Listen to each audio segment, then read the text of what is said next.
दोस्तों कैसे हैं आप लोग। द होप टाइम्स में आपका स्वागत है। मैं इमरान मलिक। दोस्तों आप देख रहे हैं देश की सुरक्षा से जुड़ी सबसे बड़ी खबर। दिल्ली ब्लास्ट केस में राष्ट्रीय जांच एजेंसी एनआईए ने एक और बड़ा कदम उठा लिया है। वो क्या कदम है, सारी जानकारी मैं आपको दूंगा। चैनल पर नए हैं तो चैनल को सब्सक्राइब कीजिएगा, बेल आइकन दबाना ना भूलिएगा। दोस्तों दिल्ली के ऐतिहासिक लाल किले के आसपास हुए भयानक बम धमाके के मामले में एनआईए ने 9वीं गिरफ्तारी कर ली है और इस बार गिरफ्तार किया गया आरोपी कोई छोटा नाम नहीं है। दोस्तों एनआईए ने जम्मू कश्मीर के शोपियों से यासिर अहमद डार को दबोचा है।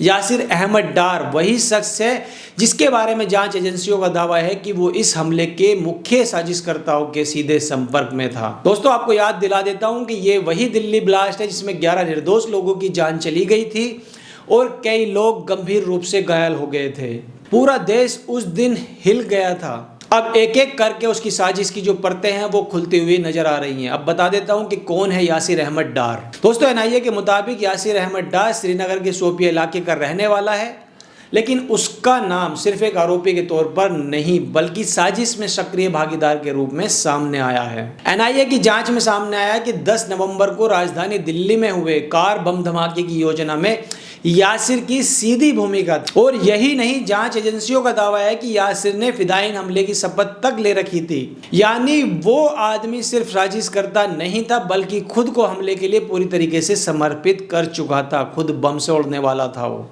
अब आपको बता देता हूं कि किन धाराओं में यासिर अहमद डार की गिरफ्तारी हुई है। दोस्तों एनआईए ने बताया कि यासिर अहमद डार को मामला संख्या RC/21/2025 एनआईए DLI के तहत गिरफ्तार किया गया है और साथ ही साथ उस पर गैर कानूनी गतिविधि रोकथाम अधिनियम 1967 और BNS की धारा 2023 की कई गंभीर धाराएं लगाई गई हैं।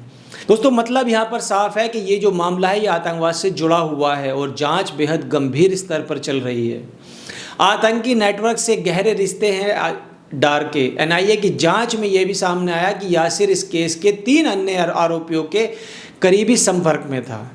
इसमें शामिल है उमर उन नबी जो बम धमाकों में मारा गया आतंकी बताया जा रहा है, और साथ ही साथ मुस्तफ़ा इरफान जिसका नाम भी आतंकी साजिश में सामने आया था। एनआईए का कहना है कि ये सभी लोग एक संगठित नेटवर्क के तहत काम कर रहे थे। दिल्ली से लेकर कश्मीर तक फैली थी इन लोगों की साजिश। जांच एजेंसियां अब इस अहम हमले को एक एक अलग घटना की तरह देख रही है बल्कि एक आतंकी नेटवर्क की साजिश मानकर चल रही है। साथ ही इसी कड़ी में एनआईए ने इसी महीने की शुरुआत में जम्मू कश्मीर और उत्तर प्रदेश के कई इलाकों में एक साथ छापेमारी की थी। इन छापों के दौरान कई digital device, mobile phone, data storage उपकरण और अन्य आपत्तिजनक सामग्री जब्त की गई थी। साथ ही साथ हरियाणा तक पहुंचे थे इन लोगों के तार। इससे पहले हरियाणा के फरीदाबाद में अल फलाह यूनिवर्सिटी परिसर और अन्य ठिकानों पर भी एनआईए ने दोस्तों बड़े स्तर पर तलाशी अभियान चलाया था, जहां मुख्य आरोपी डॉक्टर मुजम्मिल, शकील गनी और डॉक्टर शाहीन सईद से जुड़े ठिकानों की गहन जांच की गई थी एनआईए के द्वारा। और इससे साफ होता है कि इस आतंकी साजिश के तार दिल्ली, कश्मीर, उत्तर प्रदेश और हरियाणा तक फैले हुए थे। साथ ही साथ एनआईए का साफ संदेश है। एनआईए ने अपने बयान में कहा है कि वो केंद्र और राज्य सरकार की सभी सुरक्षा एजेंसियों के साथ मिलकर इस आतंकी हमले की पूरी साजिश को जड़ से उजागर करने में जुटी हुई है। एजेंसी का कहना है कि जो भी इस हमले में शामिल है, चाहे वो कहीं भी छिपा हो, उसे बख्शा नहीं जाएगा। अब सबसे बड़ा सवाल यही है, क्या ये दिल्ली पर हुआ आखिरी हमला था या अभी भी इस नेटवर्क में और चेहरे सामने आने वाले हैं या और पहलू भी आने बाकी हैं। 9 गिरफ्तारी हो चुकी है लेकिन जांच अभी भी दोस्तों जारी है और हर नई गिरफ्तारी इस बात की ओर इशारा कर रही है कि देश के खिलाफ रची गई साजिश काफ़ी गहरी और खतरनाक थी।